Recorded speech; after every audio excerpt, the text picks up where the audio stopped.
Sus años de experiencia en política internacional crean el calibre necesario para analizar los asuntos principales de nuestra nación y el mundo. Armando Valdés está en Radio Isla 1320. Esto es Sobre la Mesa. Buenos días, Puerto Rico. Soy Armando Valdés. Usted escucha Sobre la Mesa por Radio Isla 1320. Pendientes hoy, nos preguntamos, ¿sigue la pelea en el liderato popular? Tatito Hernández le pide a los legisladores que se pongan en récord sobre su propuesta para la reestructuración de la deuda de la Autoridad de Energía Eléctrica. Incluso se lo pide públicamente a José Luis Dalmau. Hablamos sobre las implicaciones de estos llamados públicos al presidente de su propio partido. Además, el Senado cuelga un nombramiento y logra el retiro de otro. Hablamos sobre la Oficina de Tecnología del Gobierno y el escaño vacante en el Tribunal Supremo de Puerto Rico. Y además, el presidente Biden ofrece su mensaje de situación de la nación, enfocado esencialmente en tres temas: Ucrania, economía y la pandemia. Hablamos sobre eso hoy aquí en Sobre la Mesa. Y además estarán con nosotros Marilú Guzmán y Rafi Anglada. Ellos son nuestros panelistas de todos los miércoles. La doctora Ángeles Acosta, miembro de la Coalición Paz para la Niñez, estará con nosotros también. Y el secretario de Agricultura, Ramón González, estará en el último segmento de este programa. Y como todos los días, de lunes a jueves, estará con nosotros Café en Mano, Yolanda Vélez Arcelay, para analizar todos los temas de hoy, 2 de marzo del 2022. Son las 8:02 de la mañana. Los asuntos del país tienen prioridad. Por eso llegamos a poner las cartas sobre la mesa. Vamos a poner las cartas sobre la mesa de inmediato. Voy a tocar temas locales, pero quiero comenzar, y sí les prometí que voy a hablar sobre lo que parece ser una pelea que cada vez va escalando, como las guerras, entre el presidente del Senado, que además es presidente del Partido Popular Democrático, y el presidente de la Cámara, Tatito Hernández. Pero primero quiero tocar el mensaje de situación de Estado del presidente Biden, ofrecido ayer ante el Congreso. Como les dije, tocó esencialmente, y uno divide el mensaje en partes iguales, tocó tres temas. La primera parte del mensaje dedicado al tema de Ucrania, la segunda parte dedicado al tema de la economía, la inflación, los proyectos y los logros que él ha tenido en esa materia, con distintas iniciativas para enviarle cheques a la gente, para desarrollar infraestructura y demás, y el tema de la pandemia y de la recuperación de la normalidad en Estados Unidos. Esos fueron esencialmente los tres temas principales del mensaje de Estado de ayer. Creo que el tema de Ucrania fue el más interesante. Interesante, primero, que comenzara el mensaje hablando del tema, pero claro, era inevitable, es el tema obligado de estos días para cualquier líder internacional. Y me parece que el presidente Biden intentó recalibrar la percepción del pueblo estadounidense y de las naciones del mundo acerca de su rol como líder y del rol de Estados Unidos. Y creo que está tratando de enmarcar esta guerra como un conflicto entre el poderío de la democracia liberal occidental y lo que él trata de proyectar como la debilidad del autoritarismo ruso y por extensión del chino. Y creo que de lo que hemos visto en estos primeros días de la guerra en Ucrania, en efecto, Occidente ha podido demostrar, sin poner un solo soldado en territorio ucraniano, el dominio mediático y comercial que continúa teniendo en el mundo, a pesar de todos los presagios acerca del crecimiento de otros polos importantes en cuanto a influencia, de nuevo, mediática, cultural, digamos, y comercial. La realidad del caso parecería ser que Occidente todavía tiene un dominio, al menos en esos espacios, Hemos hablado en este programa en los últimos días y el presidente Biden incluso lo mencionó ayer, de los 630 billones de dólares que tiene el presidente Putin ahorrados. Pero claro, en la medida en que ese dinero que está en divisa extranjera ahora no lo puede usar porque no puede comprar, y esto básicamente es el argumento que hizo Biden ayer, no puede acceder a los mercados internacionales por todas las sanciones que se le han impuesto.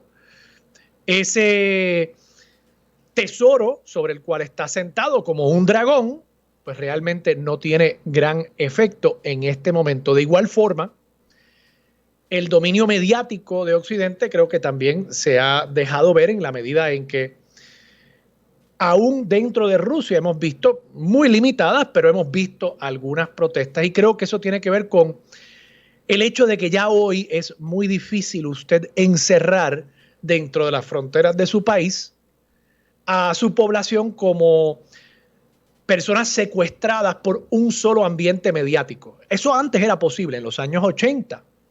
La gente, ¿qué medios tenía? La televisión, la radio, y claro, son medios de un alcance un poco más limitado, más territorial, y yo, si controlo las estaciones de radio, si controlo las estaciones de televisión, puedo en efecto llevarle a mi población una narrativa, tener el monopolio sobre la narrativa. Hoy en día, el Internet y las redes sociales, las compañías, las grandes compañías de redes sociales, que a sazón son estadounidenses, le permiten un acceso a cualquier población en básicamente cualquier parte del mundo.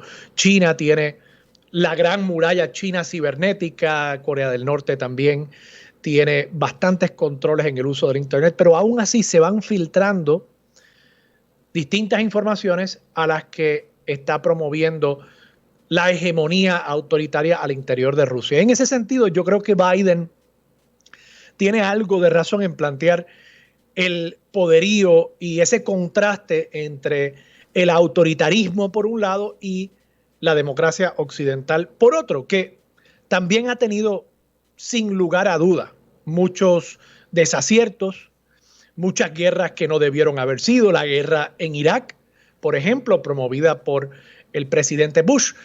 La diferencia, creo, y esto quizás lo estoy diciendo como optimista y también como cínico, la diferencia, creo, está en el hecho de que en las democracias occidentales se sale del líder que le falla a un país y al mundo. Y en el caso de Estados Unidos, pues sí, la guerra de Irak fue un gran error, pero ya el presidente George W. Bush no está en la Casa Blanca. Cuando se lanzó esa guerra allá para el año 2003, 2004, era presidente Vladimir Putin.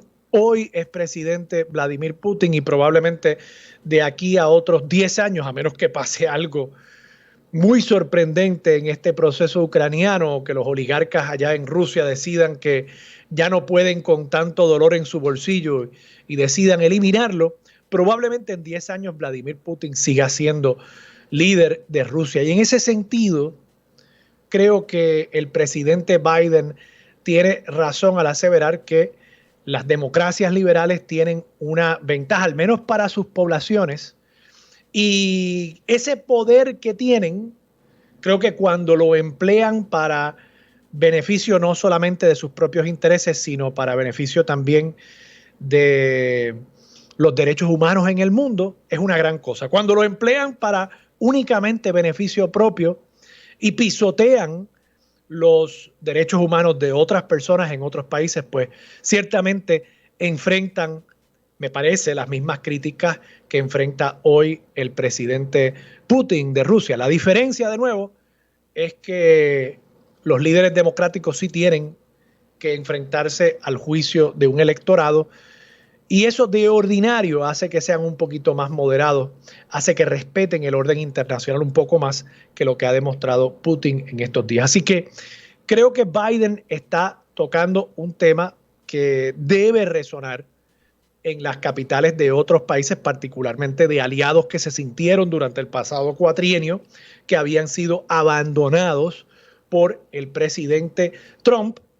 ¿Cuánto eso resuena en los hogares del pueblo estadounidense? Eso no me queda claro. Y creo que ahí el presidente no fue terriblemente efectivo explicándole al pueblo estadounidense el porqué de la necesidad de una intervención tan agresiva, aun cuando no hay soldados, tan agresiva de Estados Unidos en este tema, al punto de que están sintiendo un dolor en la bomba de gasolina todos los días, y en parte se puede atribuir a las sanciones que ha impuesto Estados Unidos y el resto de Europa Occidental contra Rusia. Así que creo que ahí quizás falló el presidente en no explicar el por qué el electorado estadounidense tiene que sufrir las consecuencias de una guerra lejana y por qué debe importarle esta confrontación entre dos poderes a nivel global. De ahí me parece que el presidente rápidamente transicionó a temas nacionales,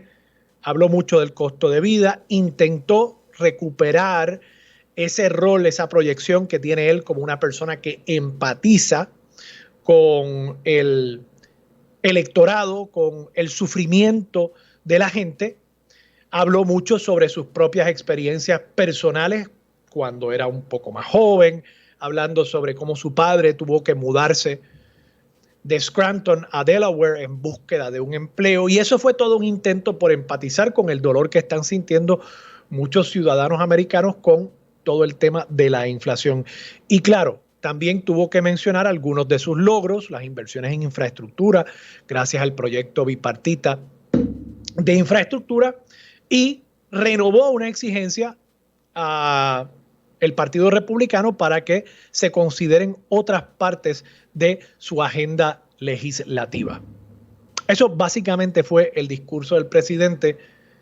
¿Tendrá efecto? ¿Tendrá impacto? ¿Los republicanos de pronto decidirán que sí van a apoyar al presidente? Bueno, creo que ahí, en otra sorpresa de esta guerra ucraniana, sí se vio unidad por primera vez en mucho tiempo entre los partidos demócrata y republicano en aplaudir las expresiones del presidente en cuanto al tema ucraniano, no así en cuanto a los temas nacionales. En cuanto a los temas locales, ayer hubo controversia en el Senado de Puerto Rico con dos nombramientos.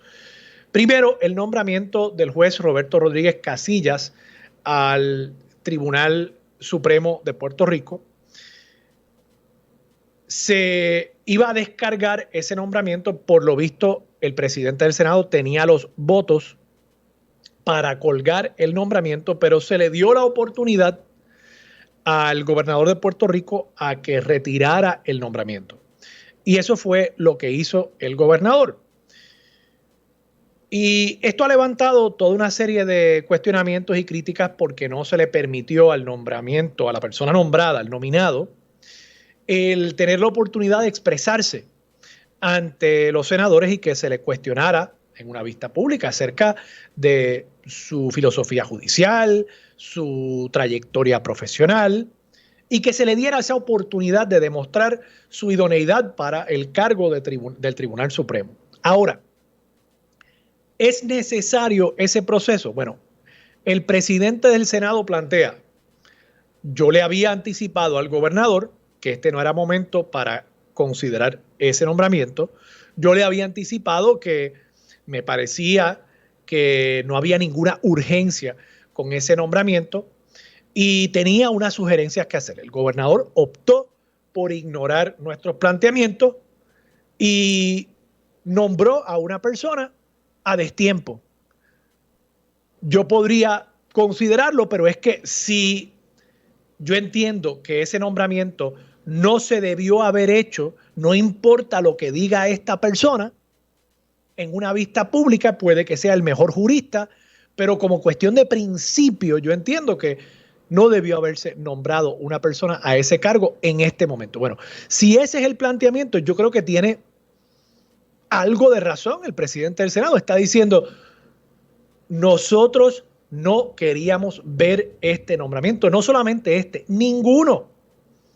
En este momento no es un tema urgente para la Asamblea Legislativa. Así que creo que hay algo de cierto en ese planteamiento, con todo y que de ordinario, pues yo creo que se le debería dar la oportunidad a los proyectos de ley y a los nombramientos a que sean considerados, a que el pueblo de Puerto Rico tenga la oportunidad de evaluar los quilates de cada cual.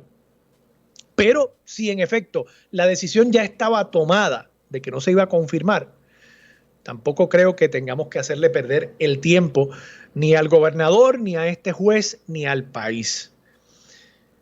Quizás había una preocupación de que el nominado fuese a convencer con su retórica, a convencer con su personalidad, su carisma, su carácter, y posiblemente por eso optaron por la decisión de tratar de bajar el nombramiento por descarga y darle la oportunidad al gobernador de que retirara el nombramiento. Habrá que ver si el gobernador decide renominarlo. Uno que no podrá ser renominado es Enrique Volker-Sning. Este es el director de la Oficina de Tecnología, PRITS, Puerto Rico Information Technology Service, del gobierno de Puerto Rico. Y en este caso, tengo que decir, me parece, por lo que he visto, que esta persona tampoco tenía el apoyo del Partido Nuevo Progresista, así que se le podrá adjudicar responsabilidad únicamente al Partido Popular en este caso, pero creo que también el PNP tenía sus objeciones con este nombramiento.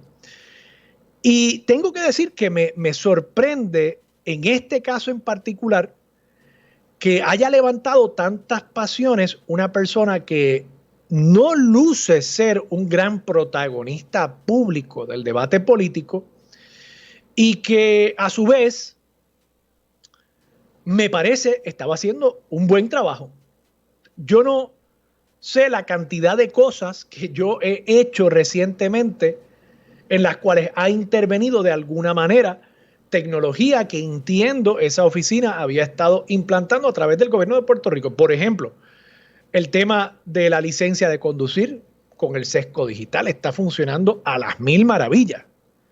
El momento en que yo salí de haber renovado mi licencia de conducir recientemente aquí en Minillas, ya estaba en línea en mi aplicación de sesgo digital.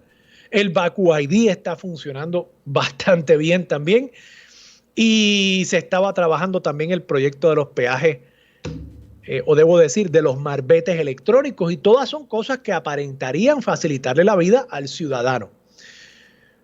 ¿Qué levantó tanta pasión con este nombramiento como para optar por bajarlo y colgarlo? Aquí sí que no se le dio oportunidad, o si se le dio, decidieron que sí, que fuese colgado. Pues yo realmente no entiendo. El propio nominado dijo que en algún momento había radicado, en algún momento en años recientes, que había radicado una planilla tardíamente. Yo no creo que eso sea necesariamente una cosa tan terrible como para colgar a una persona nominada. ¿Quién de nosotros no ha pedido en algún momento una prórroga para radicar su planilla? Quizás no la había solicitado y ahí cometió una infracción, pero de nuevo, si eventualmente radicó su planilla, y creo que no la radicó ahora, o sea, se tardó y la radicó, pues no veo por qué había que colgar un nombramiento, a menos que puedan justificarlo de otra forma, un nombramiento de una persona que estaba haciendo un buen trabajo. Quizás una de las pocas estrellas que tiene el gobierno de Pedro Pierluisi. De nuevo, sin buscar demasiado protagonismo, yo no sé quién es, yo creo que no sabría reconocerlo, yo nunca he hablado con la persona, no tengo ningún interés en el tema. Simple y sencillamente que como ciudadano harto del mal servicio que uno recibe del gobierno, pensé que ahí había algo que se estaba haciendo bien y me sorprende esta decisión por parte del Senado. Finalmente, controversia en el Partido Popular Democrático. El presidente de la Cámara presentó una medida, y yo no voy a entrar en la sustancia de la medida por razones que ya he explicado anteriormente, pero desde el punto de vista político, el presidente de la Cámara presenta una medida para esencialmente renegociar el acuerdo de reestructuración de la deuda de la Autoridad de Energía Eléctrica e imponer unas condiciones adicionales para que la Cámara pudiese avalar un acuerdo de reestructuración de la deuda de esa corporación pública. Y de inmediato, el presidente de la Cámara ha estado insistiendo en que distintos líderes se pongan en récord. Y me parece que lo hizo incluso en la propia conferencia de prensa donde hizo el anuncio sustantivo de la medida que le estaba presentando. Y empezó a insistir, bueno, yo quiero que se pongan en récord. Y hoy Javier Colón Dávila en el periódico El Nuevo Día publica una pequeña nota y parecería inocua, pero me parece que hay algo aquí. Dice la nota, el presidente de la Cámara de Representantes, Rafael Tatito Hernández, dijo que le urge conocer las posturas tanto de su homólogo en el Senado, José Luis Dalmau Santiago, como del portavoz PNP, Tomás Rivera Chats, sobre el acuerdo de respaldo a la reestructuración de la Autoridad de Energía Eléctrica. No habrá ambiente del lado de nosotros en la Cámara si no están alineados y nos dicen qué quieren. Quiero ver por dónde van los tiros y me reuniré con los líderes de allá. Fíjense ustedes cómo Tatito Hernández al decir eso está diciendo, bueno, José Luis Dalmau y Tomás Rivera Chats. Está colocando en la misma canasta al presidente de su propio partido y a un líder opositor importante del Partido Nuevo Progresista. Y desde el primer día que presentó esta medida, tengo la grabación, ha insistido en todo momento en que tiene que ponerse en récord las posiciones de cada cual. ¿Por qué el presidente de la Cámara, pregunto yo, por qué el presidente de la Cámara está insistiendo tanto en colocar al presidente del Senado y presidente de su propio partido en la posición de tener que expresarse acerca de esa medida? ¿Qué ventaja política hay en ese tipo de posición que ha asumido de acorralar al presidente del Senado y obligarlo a expresarse sobre este tema? ¿Qué está detrás de eso? ¿Será simple y sencillamente otra lucha de poder al interior del Partido Popular Democrático? Partido que en este año se supone escoja un presidente en propiedad conforme al reglamento de la colectividad. ¿Será eso lo que está detrás de esto?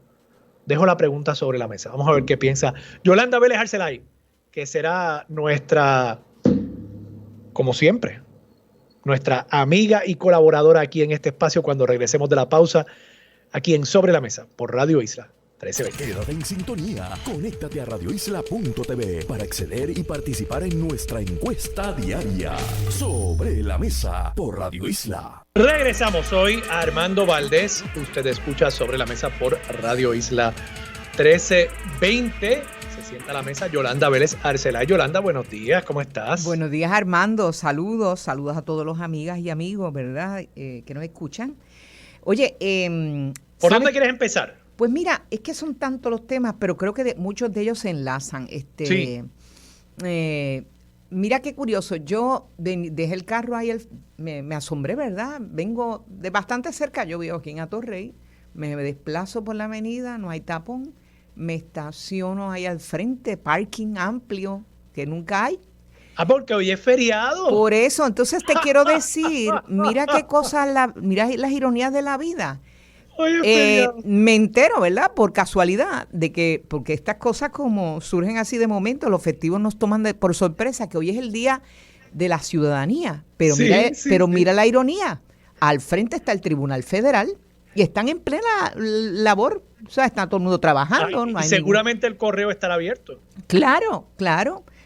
Recordando a los amigos que esto es una legislación que se hizo a instancias del legislador José Aponte y que lleva muy poco tiempo, ¿verdad? Pero ve una necesidad en su fuero interno de que el día de hoy se celebre la ciudadanía. Yo no sé si los estadounidenses celebran la ciudadanía, tienen un día festivo para eso, porque yo no recuerdo que se celebra aquí un día festivo federal para eso. Que yo sepa, no. Bueno, porque claro, la ciudadanía americana se da por sentado, ¿verdad? En Estados Unidos. Sí. No es algo que se celebra. Celebran el 4 de julio. Sí. Hay algunos lugares donde celebran en Boston, por ejemplo, sé que tienen una cosa que se llama Patriots Day, creo. Algo por el estilo. Pero bueno, nada, yo lo traigo, ¿verdad?, a colación porque no deja de llamarme la atención. Y justamente entre ayer y hoy, cuando estaba el mensaje de Joe Biden a los Estados Unidos, el primer mensaje realmente de Estado, porque el anterior que dio en enero era más bien un mensaje, yo creo que hasta para apaciguar las aguas en los Estados Unidos luego de aquel incidente del 6 de enero, ¿verdad? Casi la toma casi el golpe de Estado de los trumpistas. Pero el hecho es que hay ahora mismo, ayer, 5 de los llamados cabilderos de la estadidad estuvieron haciendo unas gestiones que le llamaban, déjame ver si me acuerdo cómo es que se llamaba la gestión. Era como la toma del Capitolio, algo así. Algo así. Algo que me llamó la atención porque, para empezar, el Capitolio estaba más resguardado que nunca porque estaba Biden allí. Así que... Y creo que ayer también se celebraba o sea, no sé si celebrar es la palabra correcta, se conmemora también el ataque nacionalista al Congreso. Exacto. Irónico. Quizás están tratando de apropiarse de la fecha. Sí. Es llamativo, ¿no? Dos incidentes. Bueno, acuérdate que se legislan. Y hay que recordar, la época de Muñoz Marín se hablaba de la ciudadanía, se celebraba la ciudadanía, pero no como festivo. Me parece que hubo algún tipo si no me equivoco, vamos a esperar que aquí el doctor en historia, Rafael Anglada, los aclare más adelante. Pero bueno, el hecho es que hubo unas actividades de los cabilderos, el gobernador hoy junto con Jennifer González van a dar una conferencia de prensa instando a que se mueva el tema o el proyecto de Darren Soto para estadía sí o no, etcétera. Y entonces, bueno, pues nada, lo dejo ahí porque les deseo suerte, vamos a ver qué pasa. Oye, de paso, hablando de Jennifer González, ¿sabes que anoche Jennifer González, durante el mensaje de situación de Estado de Biden, tiró un tweet y dijo, voy a leerlo aquí, Puerto Rico lacks federal voting rights, Puerto Rico no tiene derecho para votar en elecciones federales. The majority of Americans that live on the island have thrice voted in favor of having equal voting rights at the federal level. La mayoría de los americanos han votado, mayoría de los americanos que viven en Estados Unidos, en la isla, han votado 3 veces en favor de tener derechos iguales de votación a nivel federal. It's time to give us the equality we deserve as citizens of this nation. Es hora de darnos la igualdad que merecemos como ciudadanos de esta nación. ¿Y sabes quién le salió al paso? ¿Quién? Justin Peterson. Ay, el miembro de la Junta de Control Fiscal último, nombrado por el presidente de Jennifer González. Pues le tiró un tweet Justin Peterson con 4 palabras. ¿Qué dice? States pay their debts. Los estados pagan sus deudas. Y copió a el Twitter oficial de la Junta de Supervisión Fiscal. Y en el mismo tweet de la Junta, o sea, en el mismo, la más cuenta. Esto fue de su cuenta personal, la cuenta de Justin Peterson, y copió, o sea, escribió States pay their debts. Sí, lo que llaman en la calle taguear. O sea, eso. Sí, eso. que es para que la Junta se entere de lo que él dijo. Que yo. Interesante. ¿Qué te parece eso? States pay their debts. Esto durante el mensaje de situación de estado del presidente. No es solamente que pagan sus deudas, sino que pagan contribuciones, pero bueno, son temas que, de hecho, esta semana, como tú discutiste ayer con María de Lourdes Guzmán, a quien les doy las gracias por haber estado aquí ayer, ¿verdad? Y que estará con nosotros más adelante en el panel junto con Rafael Anglada. Bueno, el hecho es que, pues son temas que todavía es la hora que no se mueven en el Congreso. Hay prioridades para los Estados Unidos que no estamos dentro de esas prioridades, pero yo creo más en iniciativas, aunque tengan conatos de abortar, pero creo más en iniciativas que busquen consenso desde aquí, para que entonces no haya excusas allá, porque en la medida en que vamos divididos de aquí para allá, pues mira, le hacemos el trabajo ya a un gobierno estadounidense que no quiere actuar sobre el tema, no lo quiere tocar ni el Ejecutivo ni el Legislativo. Así que bueno, yo quisiera entonces moverme al tema que tú traes de lo que está pasando, porque mira qué casualidad, en el Senado, como tú dijiste, se cuelga Enrique Volkers, el principal oficial tecnológico de Pedro Pierluisi. Y número 2, el nombramiento del juez Roberto Rodríguez Casilla. Y esto ocurrió por la coyuntura de que como cuando se ausentan legisladores tienen que excusarse, ¿verdad? Cuando tienen ya previsto viaje, y da la casualidad que hubo 3 ausencias en el Senado, 2 de ellas estaban precisamente en Estados Unidos, en esta gestión de cabildeo, Gregorio Matías y otra legisladora más, y entonces recordemos que en el Senado la mayoría popular es bien frágil, bien endeble, y tú decías que no es una mayoría, realmente, es una pluralidad. Claro.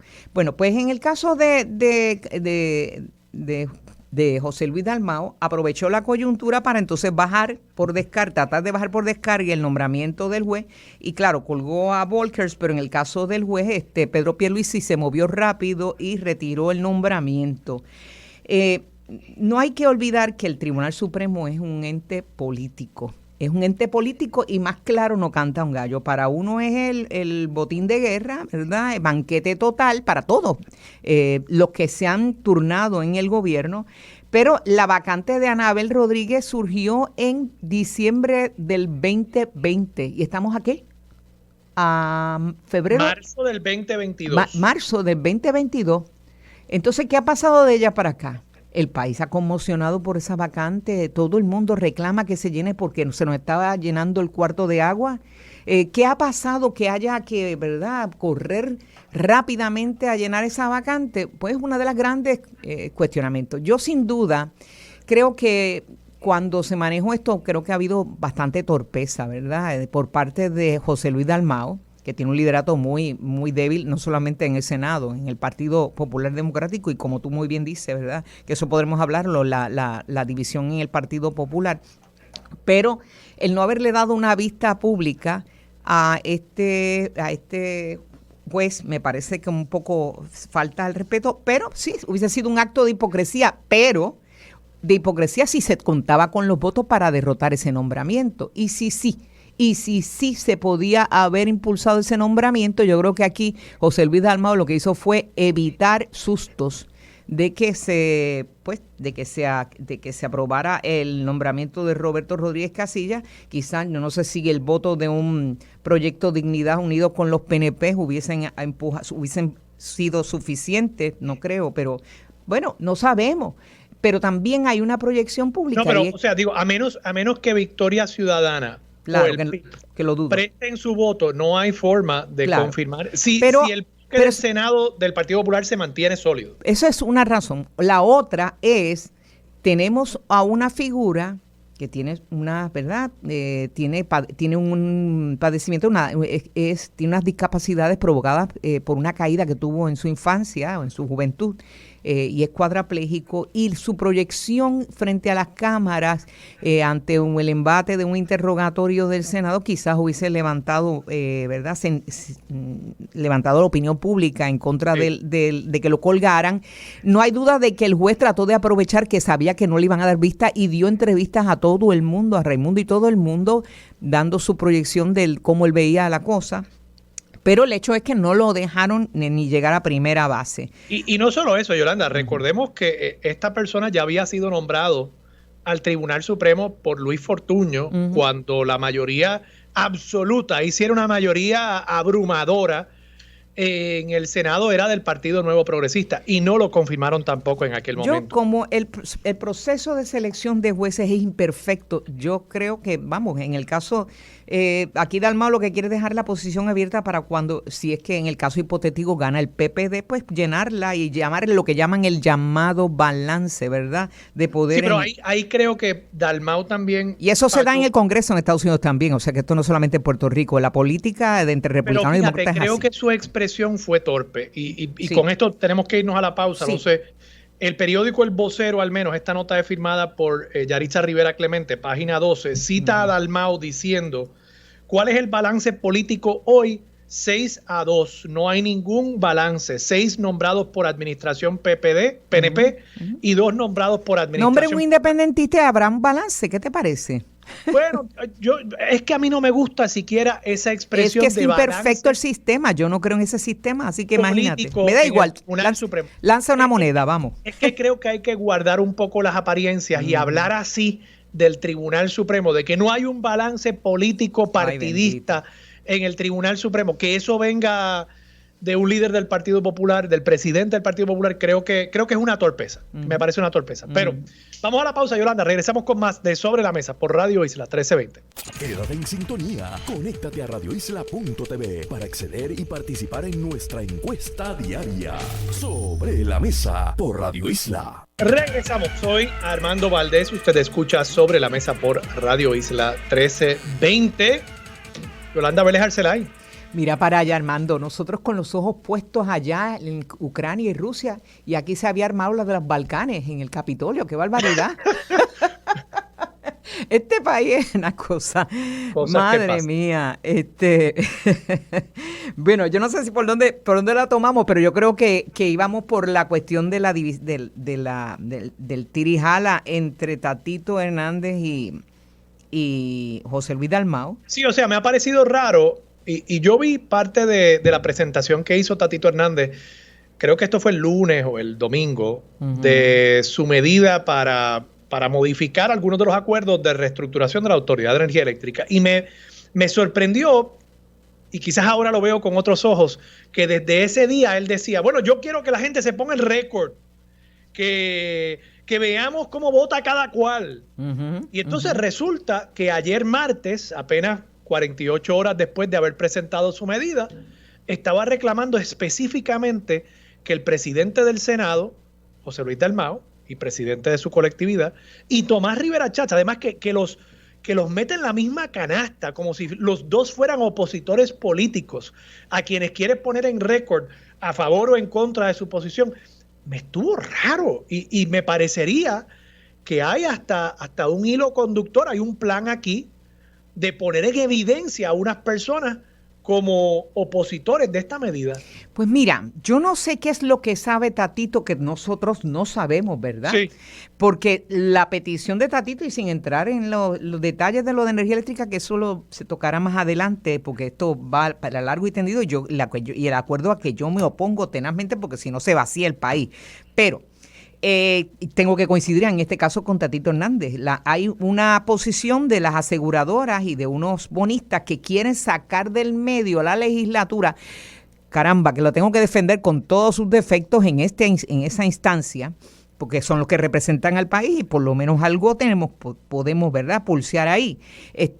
Por lo quieren sacar la legislatura del medio y que esto se dé fast track, un acuerdo con los bonistas sobre que se había aprobado por la Junta y por Ricardo Rosselló en el 2019, antes de irse en aquel verano intenso.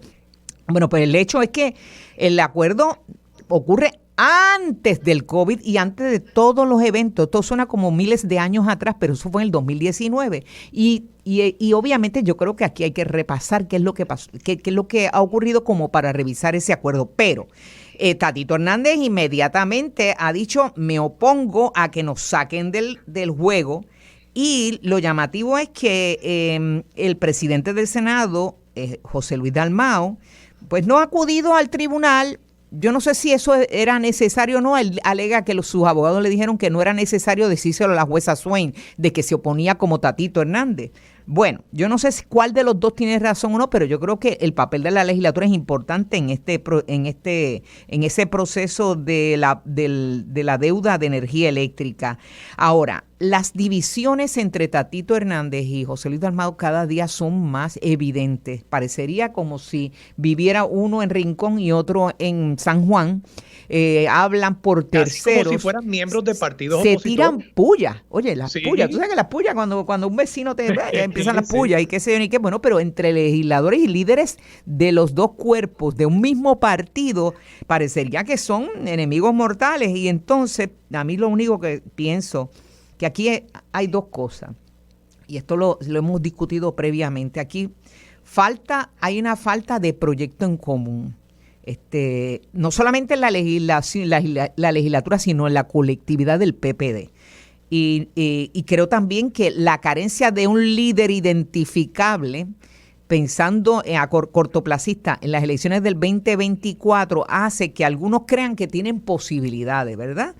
Todo el mundo tiene derecho a creer que tiene posibilidades. Entonces, algunos aquí, y creo que Tatito es más rápido de gatillo, ve que aquí hay que ocupar el vacío de poder y él lo ocupa con acciones, algunas destempladas, otras no, otras son bastante lógicas, pero no hay duda de que deja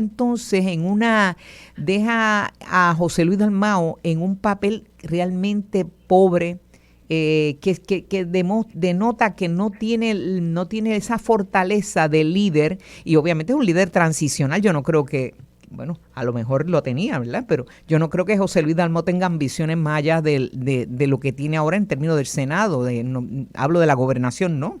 Pero no deja de notarse esa carencia de proyecto legislativo y proyecto de colectividad en el PPD. No sé tú, dime. Sí, o sea, no sé ni siquiera si hay una coherencia en cuanto a lo procesal, siquiera. O sea, estamos hablando de dos líderes de un mismo partido. Por eso digo, me parece casi como si estuviera tratando Tatito Hernández a José Luis Dalmau como si fuera el presidente de un partido opositor. Como si fuera Tomás Rivera Chat, ya lo igualó. Y pues lo igualó. Entonces, bueno, hay un mensaje subliminal. Acuérdate que en un momento dado dijo que José Luis Dalmau era como, no me acuerdo si usó la palabra abogado de Tomás Rivera Chat o algo así como, en un momento dado. No recuerdo esa expresión. Pero bueno, el punto es, aunque lo diga explícitamente o no, lo está tratando como si lo fuera.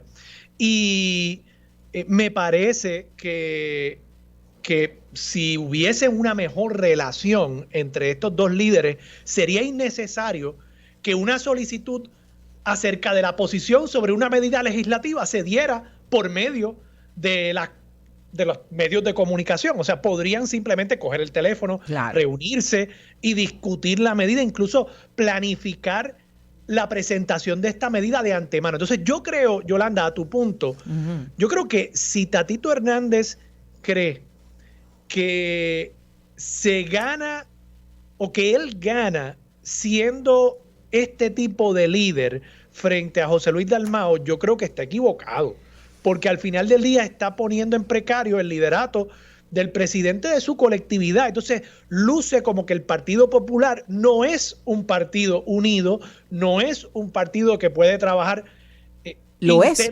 Pregunto yo, ¿lo es? ¿Es un partido unido?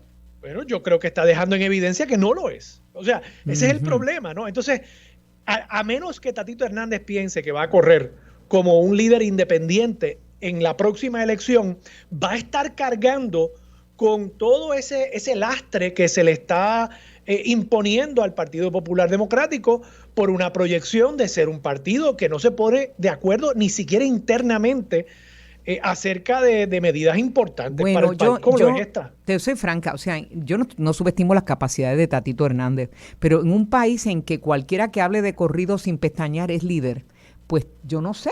Uno nunca sabe sus posibilidades en este país, ¿verdad? Ahora, en el caso de Dalmau, mira lo que pasó ayer, que me llamó la atención. Ayer él dejó ver o anunció a los medios de comunicación que estaba sometiendo varias resoluciones para dejar sin efecto el cobro del impuesto al combustible por 45 días. Obviamente son medidas, él pensando en la guerra, y una de dejar sin efecto por 180 días o 6 meses el cobro de impuesto al inventario, pero no las discutió con el CRIM, no las discutió con la Junta de Control Fiscal, que es el todopoderoso aquí, ni con Hacienda. Y entonces, cuando le preguntan, ¿y de dónde saldría el dinero para compensar ese? Bueno, hay un sobrante ahí de 800 millones. Bueno, pero ese sobrante no estaban hablando de posibilidades del alza de los maestros. Yo te digo una cosa. Ese sobrante lo están usando para todo ahora. Para todo. Yo no he visto los peces y los panes. Ese es exacto. Es la canasta de los panes y los peces. Esos 800 millones van a rendir porque mira que todo el mundo lo ha comprometido para algo distinto. Ahí vamos a comer todos. Sí, pero no deja de llamar la atención que volvamos a, ¿verdad? Que esta salida de Dalmau haya sido para nivelar el juego con Tatito y capturar titulares, porque yo no estoy muy segura que esto vaya para ningún lado. Aprovechando la coyuntura de la guerra y de las preocupaciones que hay genuina de que la inflación sigue disparándose y que el efecto de la guerra impacta a Puerto Rico, impacta al globo, impacta incluso a los Estados Unidos, y el mensaje de Biden, aunque quiera ser optimista, también tiene un impacto. Pero bueno, eso lo hablaré con el otro panel. Armando. Vamos a la pausa, que lo que va a tener impacto aquí es el machetazo que nos va a dar aquí, si no nos vamos a la pausa. Oye, regresamos con más de Sobre la Mesa por Radio Isla 1320. Próximo en Radio Isla 1320. Amigas y amigos, hoy es miércoles y todos los miércoles contamos con el panel de analistas, la licenciada María de Lourdes Guzmán y el licenciado Rafael Anglada. Muchos temas de por medio, vamos a hablar de ciudadanía, también de la guerra, Vamos a hablar también con la doctora Ángeles Acosta y el tema del bullying, que yo sé que muchos padres están intrigados y preocupados con este tema y sus hijos. Y más adelante vamos a estar hablando también con el secretario de Agricultura. Estaremos hablando de miel, bueno, del proyecto Karma Honey. Pero eso no es lo único. Vamos a estar hablando también de otros temas vinculados a la agricultura. Todo esto en breve. Los asuntos de toda una nación están sobre la mesa. Síguenos con el análisis y discusión en Radio Isla 1320. Esto es Sobre la Mesa. Y bien, amigos, estamos ya lamentablemente en el 7º día de la guerra entre Rusia y Ucrania. Más adelante me gustaría tocar este tema. Pero quisiera comenzar con el hecho de que hoy hoy no, o por lo menos hoy se celebra por los efectos de una legislación presentada por José Aponte en la legislatura, el 105 aniversario de la ciudadanía estadounidense, después que vino por el Acta Jones. Y me gustaría quizás iniciar por ahí con los queridos amigos María de Lourdes Guzmán y Rafael Anglada, que me imagino que deben estar celebrando con globitos y con pitos y con triquitraque. Saludos a ambos, ¿cómo están? Saludos, buenos días a ti, a Rafi, a todas las personas que nos escuchan. Noté una sonrisita, con sorna o con alegría. ¿Cuál de las dos? ¿Cómo lo interpreto, Rafi?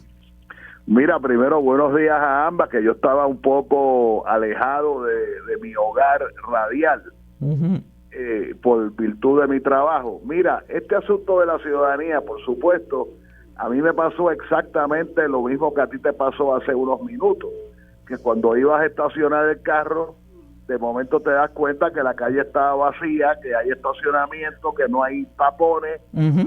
Y a mí es la tercera vez que me ocurre de manera consecutiva en menos de un mes, porque este asunto de los días festivos, lo voy a repetir aunque parezca, ¿verdad?, polémico, los días de fiesta son un privilegio para aquellas personas que tienen un trabajo estable, permanente, ¿verdad?, merecido, particularmente en el gobierno. Los seres humanos normales que trabajamos, que tenemos que salir a la calle todos los días a trabajar, ejemplo, los periodistas, los enfermeros, los policías, los guardias correccionales, los bomberos, no tienen esos privilegios. Entonces, a mí lo que me parece es que la economía está tan destrozada y el gobierno no sirve, que se ha creado de facto, se ha reducido la semana de trabajo a 4 días. Ejemplo, el lunes pasado, era el día de los presidentes de los Estados Unidos. Pues festivo, dale libre. Y a mí me creó un serio problema, porque yo tenía que estar 2 días fuera de Puerto Rico, visitando una cárcel en el centro de la Florida, y de momento la semana de trabajo se me redujo a 2 días. Yo tenía que hacer todo lo que la semana, hacerlo en 2 días. Y la semana anterior, ahora no recuerdo qué día festivo era, si era el de Martin Luther King o yo creo que otro. Sí, me parece que sí. El anterior, o sea, hay que llevar, fíjate que hay que sacar un calendario de los de antes, con un lápiz, y ver cómo la economía colonial, decrépita, desarticulada, quebrada, ha reducido la semana de trabajo a 4 días, y digo, está muy bien el que lo pueda tener, o el que se pueda retirar, o el que tenga algún impedimento, pero sean honestos intelectualmente, díganlo. Bueno. Díganlo de frente para que la gente lo sepa. Lo de la festividad de hoy, mira, eso es una burla. Eso es una burla. Eso es una falta de respeto a la inteligencia. Abunda. Porque en ninguna parte de los Estados Unidos, te dicen, y yo le metí 11 años a los Estados Unidos. En ningún lugar te dicen, mira, no vamos a trabajar hoy, porque aquí en Montana hoy fue el día que nos dieron la estadidad, o hoy fue el día en que los primeros vaqueros blancos llegaron a matar indios. Eso en ningún lugar. Bueno. Eso no existe. Eso es una diastrofia.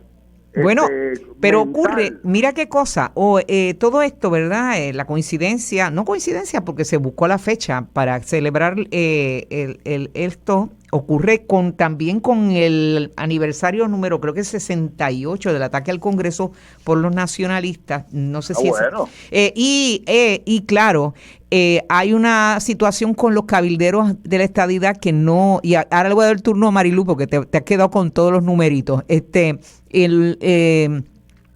los cabilderos que están en el ojo crítico del país porque están, ¿verdad?, por el tumbe de salarios, etcétera. Y además el mensaje de Joe Biden ayer, todo esto combinado, ¿qué te parece, María de Lourdes? Bueno, pues mira, ahí hay una ensalada interesante. Empezando por decirte que yo comparto la opinión que acaba de dar Rafi en cuanto a este asunto de celebrar la ciudadanía estadounidense, que no es otra cosa que una muestra patética de servilismo de parte de los sectores anexionistas del país, ¿verdad? Porque si tú te pones a mirar de la forma más objetiva posible, si usted quiere ser anexionista hasta el tuétano, usted tiene derecho a hacerlo. Pero, ¿de qué nos ha servido a nosotros la ciudadanía estadounidense, Yolanda? Si nosotros nos ponemos a analizar de manera objetiva, como te dije ahorita, ¿de qué nos ha servido? Nosotros podemos entrar y salir a los Estados Unidos sin tener que pedir una visa. Y bueno, hay algunas ayudas que le llegan a algunas personas, sencillamente por la relación que tenemos con los Estados Unidos y porque somos ciudadanos de los Estados Unidos, pero eso no le aplica a todo el mundo. A mí bueno, quizás realmente aquí hay una, ¿verdad?, una visión de pragmatismo. El puertorriqueño, por la misma naturaleza de verdad de sobrevivir, opta por el pragmatismo. Y el pragmatismo, bueno, mira, hasta yo creo que Antonio Banderas tiene, creo que ciudadanía estadounidense y no deja de ser español y sigue viviendo en España. O sea, vamos, que eso es como una especie de verdad de ropaje que en esencia no te cambia la esencia de que somos puertorriqueños en una coyuntura de que la ciudadanía estadounidense se fue establecida mediante por vía estatutaria, por legislación, no por, como diríamos, claro, como los demás estados. Y así como llega, así también se quita. No hay una, ¿verdad?, no hay una obligatoriedad con los que nazcan eventualmente, ¿no? Pero esto son cosas que se traen al ruedo en el debate de las franquicias de los partidos, porque me parece a mí que es un modo de mostrarle, pues porque el pragmatismo es bien ala también al votante, de que mira para allá, somos los únicos que defendemos la ciudadanía, ¿verdad? Eso me parece hasta un poquito demagógico, pero vamos, que son cosas que no, de verdad, ni le van ni le vienen al país el hecho de que haya un día para celebrarlo o no celebrarlo. Pero sí, no hay duda de que Rafi tiene razón, aquí hay demasiado día festivo y poca productividad, pues por los mismos políticos. Así que no hay duda. En el caso particular de la ciudadanía estadounidense, pues mira, desafortunadamente aquí hay un sector de puertorriqueños que son extremadamente serviles ante los Estados Unidos.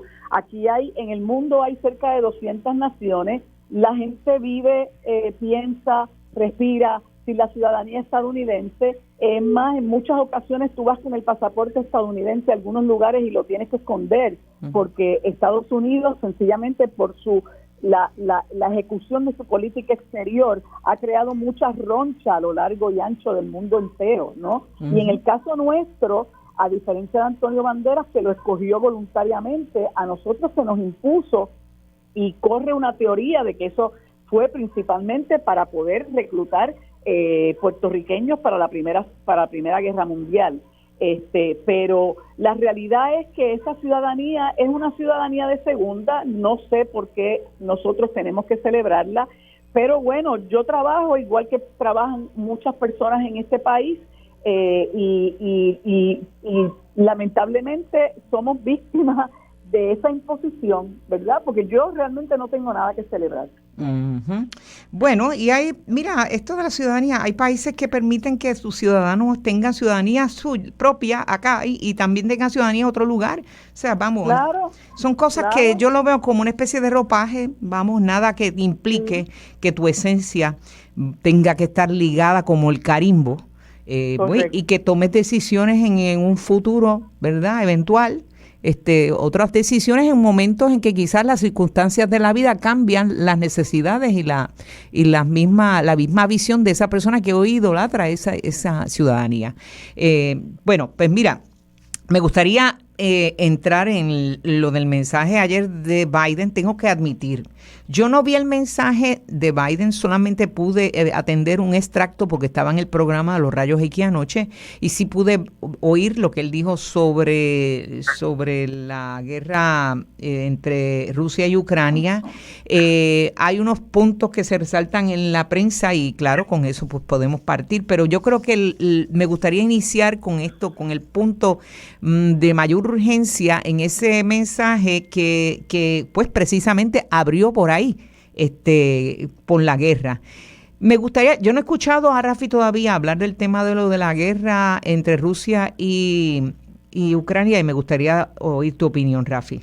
Mira, es un tema, primero me fascina que Estados Unidos de momento se conmocione por la invasión de un país grande a un país pequeño. Me hubiera encantado escuchar a Biden solidarizarse con el pueblo puertorriqueño, invadido en el 1898.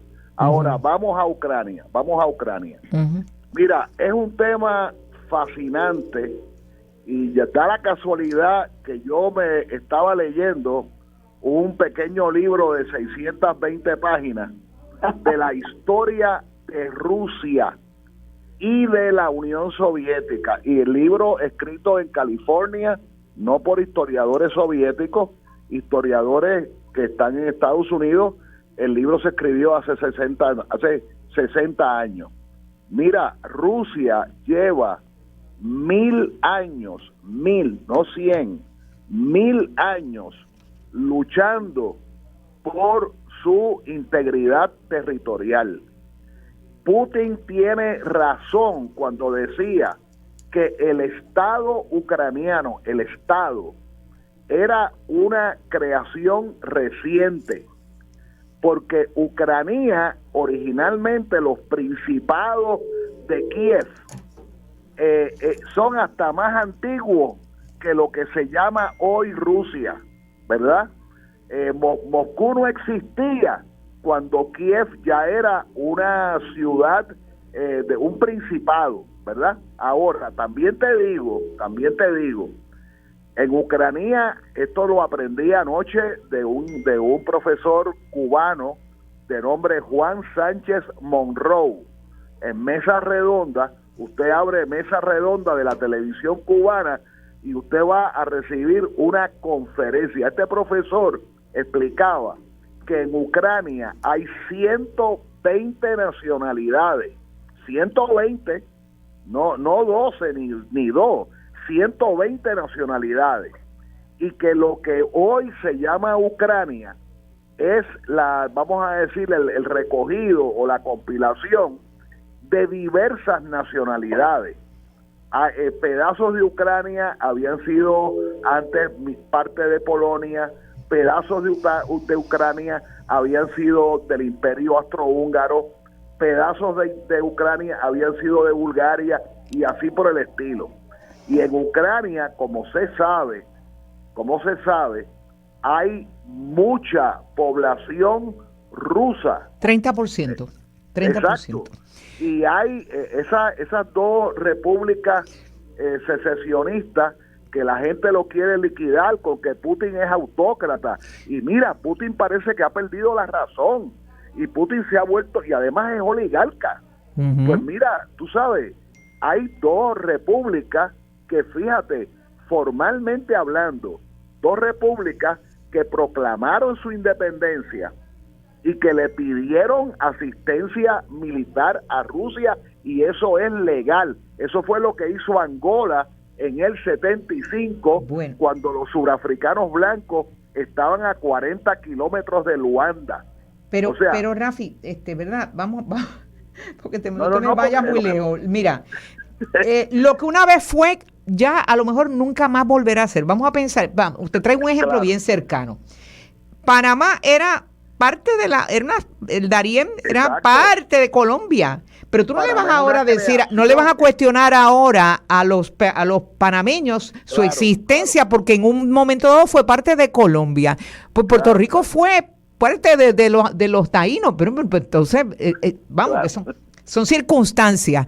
Pregunto, el momento, ¿qué gana dentro de todo esto? Y yo puedo entender que haya muchas razones para sentir desconfianza de lo de la OTAN, pero ¿qué gana Putin en esto y qué pierde? Me gustaría que concretara. Es problemático, es una tragedia. Cada niño, cada anciano, ¿verdad?, que está llorando, que tiene hambre, es una tragedia. Cada lugar que se destruye, eso debe quedar claro. Eso debe quedar claro. Sin embargo, Rusia, lo único que ha pedido es que la OTAN no se la pongan en el borde, en la frontera con Rusia. Y lo único que ha pedido es que Ucrania no sea miembro de ese pacto militar agresivo que lo fundaron en el 47 para básicamente para destruir la Unión Soviética. La OTAN tiene madre y padre, la OTAN se fue creada para enfrentar a la otrora Unión Soviética. Sí, yo entiendo perfectamente. Bueno, la OTAN viene a ser como el diablo a la cruz, ¿verdad? Como el diablo a la cruz. Es como si cuando la Unión Soviética existía, bueno, obviamente la OTAN era la contraparte del Pacto de Varsovia. Entonces, la existencia misma de la OTAN, hay quienes plantean, bueno, pero ¿y por qué? Hasta Trump la cuestionó y dijo, pues si la estamos sufragando nosotros. Bueno, pero el hecho es que hubo un coqueteo, sí, con Ucrania para tratar de alentarla a que entrara a la OTAN. Y hay otras naciones europeas mirando hacia la OTAN. Está Suecia, está Finlandia, y hubo una advertencia por parte de Putin. Ahora, te pregunto, ¿la acción de Putin, por el contrario, no le da legitimidad a ese temor hacia Rusia y no lo lanza más a los brazos de la OTAN? Te pregunto. ¿Tú no crees que eso puede ser un precipitante? Porque justifica, bueno, si te vas, si haces algo que no me gusta, te maceteo, ¿entiendes? Bueno, lo que pasa es, que no, yo sé que es largo, pero no había terminado. Ay, perdóname, sí. No, pero dos líneas. Uh-huh. Número 2, en Ucrania hay el fascismo hitleriano está asentado en Ucrania. Parte del ejército ucraniano es la brigada Azov, y la brigada Azov, el símbolo de esa brigada es la cruz de Hitler. Están yendo mercenarios de todas las partes del mundo. Lo que te quiero decir es que yo estoy consciente de eso, Rafi. El problema aquí es que para matar una mosca tiene que alar la escopeta, porque aquí es verdad que hay ultranacionalistas vinculados a Zelensky, que se ha convertido ahora en un héroe por la cuestión de las redes sociales, ¿verdad? Y porque Occidente lo está elevando. Pero tienes un problema ahora, estás matando población indiscriminadamente porque un misil no pregunta, ¿tú eres neonazi o eres ruso? O acuérdate que Rusia y Ucrania estuvieron con una alianza, una fraternidad, como que de momento y en Rusia hay muchos ucranianos y en Ucrania hay muchos rusos, y estoy seguro que esto no es como blanco negro, ruso con Rusia, ucranianos con ucranianos. Eso me parece que puede tener un impacto sobre Putin, ¿no te parece? Oye, las guerras son horribles, Yolanda, horribles, pero las guerras tienen unas normas. O sea, Rusia no está matando civiles indiscriminadamente. Bueno. Se siguen unas normas. Bueno, se siguen unas normas. Lo que yo escuché ayer, que dijeron desalojen tal sitio, desalójenlo, saquen a los civiles. Bueno. Y entonces la condena quien lo... Y te repito que la guerra es horrible. Bueno, aquí lo que realmente hay una guerra, bueno, tampoco podemos obviar que aquí lo que hay, y es verdad, Occidente y Rusia y China, obviamente, se están peleando las esferas de poder, y claro, Occidente vio una coyuntura y colocó a Putin, y Putin mordió la carnada. Me parece que se convirtió en el villano por excelencia, me parece a mí. Tuvieron 8 años provocándolo. Bueno, fueron 8 años que es verdad, nadie le prestó atención a esas luchas internas contra los rusos dentro. Paréntesis, matando rusos dentro de Ucrania. Eso es cierto, eso no acaparó nunca titulares hasta ahora, hasta que Occidente vio la coyuntura para lo de la OTAN. María de Lourdes, un turno final porque Rafi... No es final, ahora me doy cuenta, tenemos un par de minutos que estoy medio despistada. Sí, adelante, María de Lourdes, sobre este issue. Mira, bueno, lo que pasa es que Rafi es el historiador aquí, ¿verdad? Sí, claro, claro. Eso, pues cuando él te dice de un libro pequeñito de 600 páginas... el problema es cómo compendiarlos. Como dicen los estadounidenses, he really means it, porque un libro para él tiene 1000 o más páginas. Pero aquí el problema es que hay que usar ¿verdad? El compendio, por favor. Sí, pero yo lo que opino, tratando de sintetizarlo, porque yo nunca había visto tanto ucraniólogo en este país.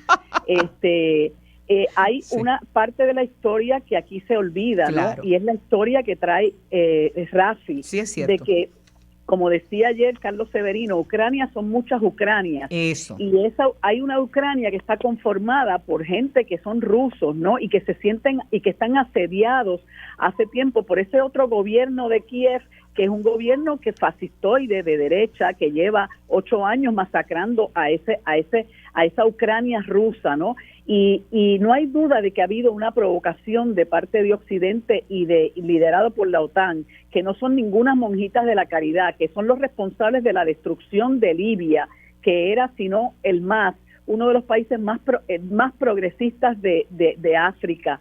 Y entonces, bueno, cucaron al toro y Putin se lanzó, ¿verdad?, al rescate de sus conciudadanos, por decirlo así, rusos de Ucrania. Que se le haya ido la mano, bueno, yo no sé, yo no soy experta en estos asuntos bélicos. Yo lo que digo es que ya a este punto todo el mundo debe promover el diálogo. Eso es lo que debería promoverse. Lejos de lo que está haciendo ahora mismo la Unión Europea, que está promoviendo que se armen y que se incremente el conflicto bélico, debería todo el mundo unirse para que realmente haya un diálogo y salvar todo lo que se pueda salvar y que haya realmente avenencias entre estos pueblos. Uh-huh. Pero no hay duda de que el pueblo de Ucrania está siendo, los rusos de Ucrania hace tiempo que están siendo víctimas de una guerra, y esto el corporate media estadounidense e internacional no lo cubre para nada. Pues me alegra que menciones eso, porque fíjate, cuando se lucha por esferas de poder, los medios de comunicación son vitales. Y obviamente esa guerra de 8 años que ha estado dentro de la misma Ucrania, nadie acá en Occidente le prestaba atención ni sabía. Es más, muchos no sabían de Ucrania hasta ahora. Pero es una realidad, y eso el Occidente, la prensa occidental, llámese las grandes cadenas, CNN, etcétera, no le prestaron atención. Le prestaban atención medios europeos quizás, y sobre todo Russia Today, que es un medio que, por cierto, se accede fácilmente, pero vamos, que lo han sacado en medio de la guerra. La Comunidad Europea borró del mapa a Russia Today y la sacó. Democráticamente. Las llamadas democracia, y es un medio que es para los rusoparlantes y, claro, para el resto de la humanidad, como CNN, el que pueda conectarse se conecta. Entonces, me parece que aquí las democracias occidentales usan, ¿verdad? Cuando es conveniente, pues se usa las llamadas democracias, ¿verdad? Usan los medios para afianzar sus esferas de poder, como lo hace también Rusia y como lo hace China y como lo hace en el caso de Al Jazeera en el Medio Oriente, etcétera. Pero también me apenó muchísimo cuando volaron la torre de Kiev, la torre de comunicaciones de Kiev, del canal. Hubo periodistas muertos. Y creo que aquí me parece a mí que todo esto va caminando, como dijo Jorge Schmidt Nieto, me parece, hacia una balcanización de Ucrania, que pasó también. Occidente balcanizó la antigua Yugoslavia, que era un país próspero, adelantadísimo, que se mantuvo sólido con la verdad, con el liderato de Joseph Broz Tito. Pero el hecho es que, vamos, el mapa de Europa todavía no se ha terminado de confeccionar. Y aquí hay demasiada pugna de los dos lados y no hay, en la guerra no hay... la primera baja, como se dice, es la verdad. Así que conviene siempre buscar fuentes alternas. Y me apena mucho que se eliminen los medios de comunicación que no son afines a mi visión de mundo, ¿verdad? Y se elimine a Russia Today y se elimine la torre en Kiev, la torre de medios de comunicación. Gracias, Marilu Guzmán. Gracias a ti. Gracias a Rafi Anglada. Saludos a todos. Nos vamos ahora a la pausa y en breve vamos a estar hablando, bueno, les explico ya mismito. Quédate en sintonía, conéctate a radioisla.tv para acceder y participar en nuestra encuesta diaria Sobre la Mesa por Radio Isla. Bien, amigas y amigos, hablando de bullying, ¿verdad? Se hablan de bullying a nivel internacional y bullying, claro está, a nivel interpersonal. Y como ustedes saben, aquí hay un compromiso con la niñez. Y tengo en la línea telefónica a la doctora Ángeles Acosta de la Coalición Paz para la Niñez para hablarnos del tema del bullying, porque yo sé que muchos de ustedes que están escuchándome y a lo mejor niños que están al lado de sus padres, quizás de camino al trabajo o en la casa, están padeciéndolo, ¿verdad? El bullying, el acoso. A mí no hay una palabra que en español así es, que recoja todo lo que implica, ¿verdad? Pero existe la palabra acoso y creo que también es conveniente plantearla. Le doy la bienvenida a la doctora Ángeles Acosta. Saludos. Sí, saludos, muy buenos días. Gracias por la oportunidad de hablar de este tema tan importante, ya que nuestros niños y nuestras niñas, tanto a nivel público como privado, pues han comenzado el curso escolar presencial. Uh-huh. Así que este es un problema que nos atañe a todos, ¿verdad? Y a toda nuestra sociedad en general. Bueno, obviamente aquí hay muchos casos que se han dado, ¿verdad? De niños que han sufrido el bullying. Vi una campaña de una madre, que se me escapa el nombre, me impresionó mucho, que su hijo se suicidó y ella vino a conocer que él era víctima de acoso o de bullying en la escuela entre sus compañeritos. Y me gustaría, ¿verdad?, que cómo se identifica, cómo se logra saber si un hijo de uno es víctima de acoso o del bullying. Bueno, hay ciertos comportamientos, ¿verdad?, que podemos observar, como puede ser la pérdida del deseo, ¿verdad?, de ir a la escuela. Uh-huh. Esa es una de las razones. Tener un rendimiento académico bajo cuando es un niño o una niña que realmente pues tiene un rendimiento normal o superior. El hecho de que podamos observar conductas de ansiedad, tales como pérdida de apetito, problemas con el sueño. Ese tipo de comportamientos, esos cambios drásticos, ¿verdad?, en conducta, deben levantarnos una bandera roja. Uh-huh. Y sobre todo, ¿verdad?, porque nosotros siempre conceptualizamos el bullying dentro del contexto escolar, pero también se da de forma cibernética, ¿verdad? Y en los últimos años, en la medida en que los padres y las madres, de alguna manera, ¿verdad?, le proveen en muchas ocasiones sin supervisión, ¿verdad?, el pase, por decirlo de alguna manera, a la tecnología a niños y a niñas que no necesariamente, ¿verdad?, tienen la capacidad y el juicio por su edad y la etapa del desarrollo para poder usar adecuadamente esos instrumentos, más allá del aprendizaje, ¿verdad?, de las herramientas para el aprendizaje, pues el bullying cibernético en Puerto Rico también ha aumentado. Una pregunta, porque hablamos mucho del niño que es víctima del bullying, pero ¿por qué otro niño incurre en el bullying? ¿Por qué un niño acosa a otro? ¿Qué resortes mueven a un niño a a tratar de humillar a un amiguito, a un compañerito de clase? ¿Por qué? Sí, bueno, hay varias investigaciones en ese sentido, ¿verdad? Y nos habla de si esa persona o ese niño o esa niña de alguna manera muestra algunos otros rasgos que nos hagan pensar que tiene un problema clínico, ¿verdad? Pero definitivamente hay niños que tienen problemas, ¿verdad?, psicosociales, o que tienen características de personalidad, o viven en ambientes quizás de violencia, donde han aprendido, ¿verdad?, de alguna manera a resolver sus situaciones personales de manera violenta, de manera, digamos, con poco juicio, ¿no? Un niño abusado puede ser un hostigador, un acosador. Bueno, no hay una investigación que correlacione una cosa con la otra, ¿verdad?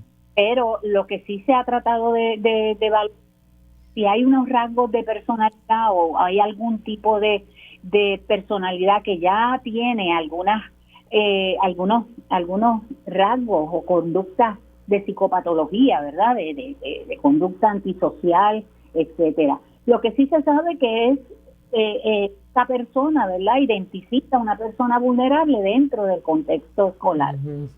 Pero no solamente se da entre pares, que es lo que también quería traer. Sí. También puede haber un adulto dentro del contexto escolar que puede ser acosador.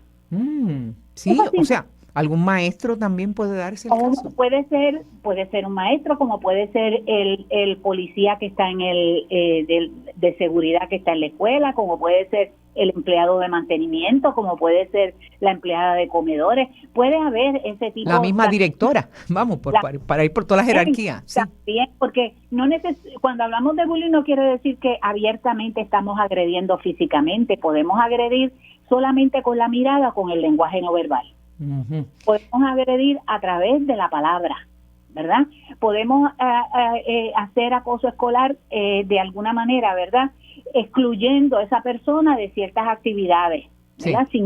Sin un motivo real, ¿verdad?, que haya una razón de peso para exclusión. Y obviamente la población que está más a riesgo es la población de educación especial, porque la población de educación especial tiene unas características bien particulares que hacen que se vean, ¿verdad?, hay un estigma con relación a la educación especial y al niño que recibe educación especial. Y de hecho, sí, adelante.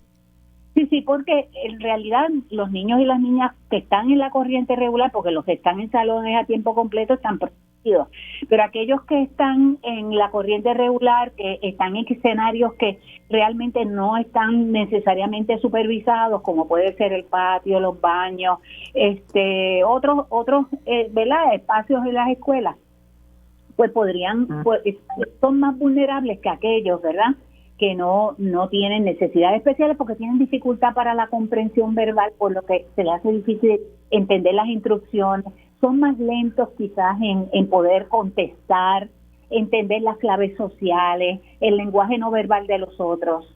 Así, en ocasiones incluso su lenguaje, o sea, su habla puede ser difícil de entender. Así que en ese sentido, ¿verdad?, parece confundido en ocasiones y perdido. Nosotros tenemos una tercera parte de la población de niños registrados en el programa de educación especial que tienen problemas de aprendizaje en su mayoría. Así que, sí, en esos casos, ¿verdad?, cuando se percibe que el niño tiene problemas, que está pasando por una situación estresante quizás en la escuela o en el lugar donde se está produciendo ese acoso, ¿qué remedios podría buscar el padre o la madre o el custodio? O sea, ¿qué puede hacer? Bueno, realmente yo creo que la escuela tiene la responsabilidad de proveer un medio o un sistema confidencial para informar el acoso. Porque el issue es que si tú informas, ¿verdad?, si tú eres otro estudiante que estás viendo lo que está ocurriendo, o eres un maestro que estás viendo lo que está ocurriendo, o un empleado, ¿verdad?, no tiene maestro, puede ser cualquier empleado, pueda de alguna manera, ¿verdad?, informar de forma confidencial. La supervisión en espacios fuera del salón de clase es importantísima también. Bien. Y yo creo que definitivamente las escuelas necesitan periódicamente orientar al estudiantado y al personal escolar sobre el tema y sobre las implicaciones legales. Y hay algo que no quiero dejar pasar por alto, porque recientemente, ¿verdad? Se habló sobre la ley de acoso callejero. Sí. Y las estadísticas del 2017 tienen un dato bien interesante, y es que las niñas son mucho más, se hizo todo un estudio, ¿verdad? Propensas a ser acosadas, tanto cibernéticamente como dentro del contexto escolar, que los varones. Y eso es bien importante, ¿verdad? Eso entonces, ¿verdad? Existe la ley, el proyecto todavía no se ha aprobado. Sí. No se puede estar subestimando la importancia de esto, y porque parte también de una visión quizás patriarcal, de creer que las niñas, desde chiquititos, los niños reproducen los patrones del patriarcado, de creer que la niña es una propiedad, un objeto para acosar. Y eso hay que educar a los niños para evitarlo, ¿no? Y de ahí también la importancia de perspectiva de género en las escuelas. Exacto. Igual que niños que son acosados por su orientación sexual. El bullying existe desde niños y es patrones que se reproducen desde la adultez, en el hogar, ¿no? Los adultos. Y ahí es importante que los padres ejerzan una tarea de ejemplo y de consistencia en evitar que sus hijos sean herramientas de acoso y de bullying. Así que... Por eso entiendo que el acoso escolar tiene muchas ramificaciones que todavía no hemos totalmente evaluado, ¿verdad? Okay. Y que tiene impacto más adelante en la forma y la manera en que nosotros nos relacionamos. Bueno, pues perfecto, doctora. Ángeles Acosta, ¿algún teléfono que se pueda conseguir su oficina? Ay, se me fue. Caramba. Bueno, no se me fue, se le fue el dedo acá al control, bendito. Pero en otro momento me gustaría contar con el teléfono de la doctora Ángeles Acosta, porque yo sé que muchos padres quizás quieran orientarse. Vamos a la pausa y en breve regresamos para hablar con el secretario de Agricultura. Quédate en sintonía, conéctate a radioisla.tv para acceder y participar en nuestra encuesta diaria Sobre la Mesa por Radio Isla. Bueno, amigas y amigos, ustedes saben que, bueno, el tema de la miel en Puerto Rico es bien importante, y de las abejas, ni se diga. Yo soy la gran defensora de las abejas en este país, pero pues ha surgido una discusión sobre la presencia en Puerto Rico de un personaje, Conor Vincent de Monte, que era un fugitivo canadiense vinculado con el narcotráfico. Y este personaje estuvo dando bandazos por ahí y codeándose en esferas de poder y de los negocios con lo que él alegaba que era su negocio, que era Karma Honey. Ayer vi que se están distanciando de él, incluso de esa empresa. Tengo en línea telefónica al secretario de Agricultura, que no es lo único que voy a hablar, ¿verdad?, lo de Karma Honey, pero me gustaría que me diera un poco más de información de lo que ya él ha hablado con los medios. Saludos, secretario, ¿cómo está? Saludos, buenos días, Yolanda, a todo el público que nos escucha. Secretario, escuché ayer que usted mencionaba que en algún momento se reunió con él, al igual que pasó con el vicepresidente del Senado, José Javier Dalmau, o sea, por separado, claro está, con este personaje, Conor Vincent de Monte, que se hacía pasar por Jonathan Williams. Y entonces, lo que yo no he entendido todavía es qué hacía él, ¿qué era lo que él trataba de representar ante ustedes? Usted menciona que no se le dio ningún tipo de incentivo a este personaje ni a su empresa o a la empresa que decía que era de él. Si nos puede informar. Sí, gracias por la oportunidad, Yolanda.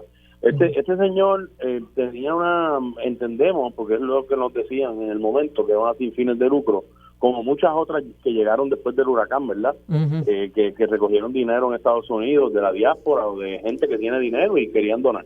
Uh-huh. Este señor nos solicitó una reunión para básicamente presentarnos el proyecto de Karma Honey, el cual era básicamente tener alrededor de la isla entre 300 y 400 colmenas de ellos y de apicultores que participaran del proyecto.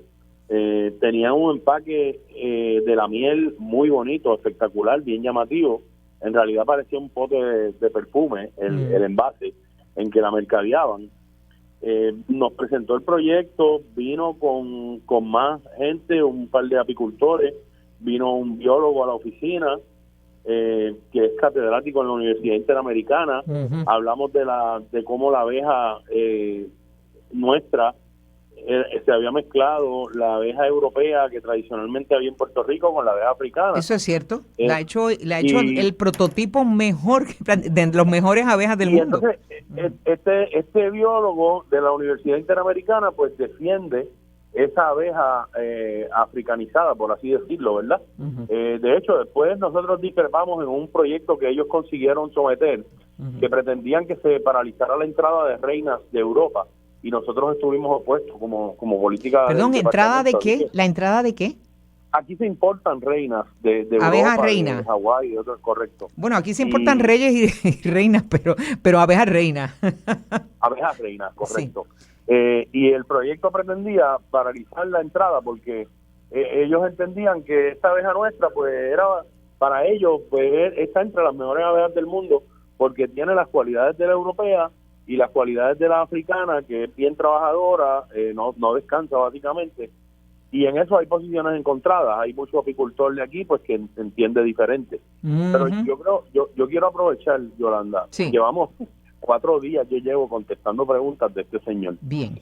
Y yo creo que nadie me ha preguntado cómo este señor primero burló al Servicio de Aduana y de Inmigración de Canadá. En eso estamos claros. En eso estamos. Homeland Security. Cada vez que entraba y salía de Puerto Rico al TSA, o sea, sin duda, que llame a mi oficina. Sin duda, quien controla la entrada a Puerto Rico desde países que no son Estados Unidos, claro, es la aduana, y la aduana no es de Puerto Rico. Pero no me quisiera concentrar en eso porque de verdad quiero entender qué ayudas se están dando, cómo se está apoyando la apicultura y qué representaba este personaje que incide en nuestras vidas de momento con las abejas. Ese personaje, más allá del el proyecto como tal, ellos no nos solicitaron nada, no hicieron solicitud alguna de incentivos, simplemente presentaron el proyecto, quizás estaban buscando nuestra bendición.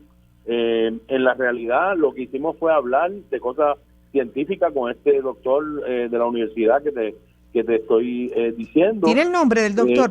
Me gustaría.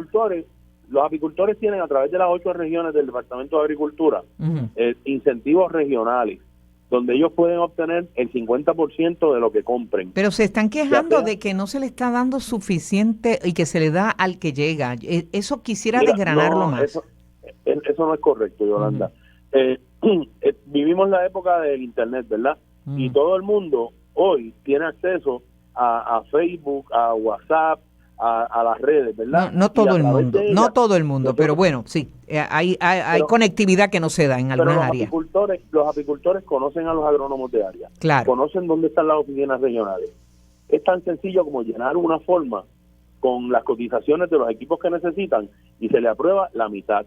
La realidad es que y esto es lamentable, solo 20 apicultores aplicaron y se le aprobaron los incentivos que solicitaron en este año fiscal. ¿Cuánto se divulgó? Porque a veces, secretario, sin ánimo de verdad de polemizar en esto, porque yo creo que hace falta Venecia y yo creo que el sector agrícola es bien importante. ¿Cuánto se divulga? Porque a veces en las agencias de gobierno se parte de la premisa que todo el mundo tiene internet o que todo el mundo tiene conectividad o que todo el mundo sabe que tenemos el dinero aquí, que se acerquen a nosotros. ¿Cuánto se divulga de la ayuda que se necesita? Miren, en el caso de lo de María hubo agricultores que estaban esperando porque aquel fideicomiso soltara a los chavos y no había casi ni soltado el dinero y se le había designado el de la ciencia. Y todavía está el dinero ahí asignándose. Pues para que usted vea. Y acuérdate que yo soy agricultor y conozco el proceso, pero nosotros, los agricultores y los apicultores, conocen los agrónomos, saben dónde están. Tenemos 8 oficinas regionales. Muchos pueblos tienen oficinas con un agrónomo que pueden ir y llenan los documentos. Hay un documento sencillo. Para los apicultores, ni siquiera tiene que ser agricultor Bonafide. ¿Cuánto se ha destinado a los apicultores? En cada región tiene su presupuesto aparte. Pero sabemos si lo están corriendo bien, si hay fiscalización, si no se está privilegiando a uno sobre otro. No, negativo. porque todas las solicitudes que se llenaron se aprobaron. Bien, entonces, esta persona, el proyecto ese de las abejas reinas, ese fue el proyecto que trató de erradicar José Javier Dalmau. Yo pienso que es ese mismo proyecto. Ok, era privar, o sea, controlar la entrada de abejas reinas de Europa. Europea.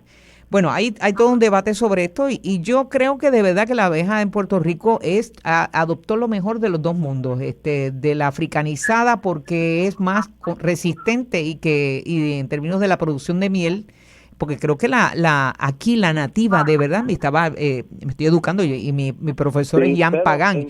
La abeja autóctona de Puerto Rico, no la de ahora, sino la de 500 años atrás, no producía miel. Eso es así. No, pero como te digo, entre los apicultores hay divisiones. A unos les gusta, otros la detestan y prefieren la pura europea. Pero cada cual, ¿verdad? Tiene opción de trabajar con la abeja que quiera. Además de lo que te dije, nosotros realizamos múltiples reuniones a través de la isla donde participaban cientos de agricultores y apicultores, donde le explicábamos detalladamente cuáles eran los incentivos disponibles. Así que en realidad no hay excusa, vamos a ser más agresivos para el próximo año fiscal, porque obviamente nosotros tenemos que aumentar la cantidad de abejas que tenemos. Ahora mismo hay unas siembras en Santa Isabel de melón y hay baja población de abejas, así que vamos a estar buscando gente que quiera montar colmenas. El área entre Santa Isabel y Salinas hace falta alrededor de 400, 500 colmenas. Qué interesante. Que se comuniquen con el Departamento de Agricultura. 722-0871 es mi oficina. Repítalo, por favor. Todo el que llama. Repítalo. 722-0871. 0871, eso es importante. Ahora, yo que me preocupa esas sin fines de lucro que cuando María y cuando ha habido otras tragedias en este país, vienen como el banco de peces a buscar abrirse para los fondos que deberían destinarse a los necesitados aquí en el país, vienen de momento y cunden el país. Están los chefs Andrés, por ejemplo, y me parece que este personaje parece que quiso aprovechar esa circunstancia de buscar los fondos incluso de la ley 22, no de ser los incentivos, sino recibir donativos, porque la ley 22 pide también a los de la ley 22 que se done sin fines de lucro. Muy poco, por cierto, pero pide también eso.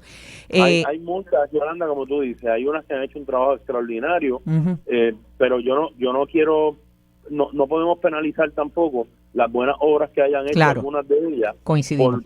Porque tengan gente mala detrás. Coincidimos. O sea, las que trajeron aquí millones de árboles de café, no los podemos penalizar. No, desde luego. Y salga a la luz que hay uno envuelto en algo ilegal. Claro. Pero los árboles de café están ahí. Las colmenas que esa gente produjeron están produciendo miel, están polinizando nuestros campos. Bueno, pues ojalá que, ¿verdad?, estén ojo avisor, como dicen. Gracias. Y al gobierno no le costó nada porque no le dimos nada. Bueno, y claro, a los amigos que les interesen ser apicultores, el 722-0871, el Departamento de Agricultura está ahí. Lo atendemos ahí con mucho gusto. Ojalá que se logre, porque hace falta las abejas, hace falta la miel, hace falta polinizar el planeta y producir alimentos, y que Puerto Rico produzca su alimento y sustituya las importaciones. Gracias al secretario de Agricultura y amigos, lo próximo, Mili Méndez en Dígame la Verdad.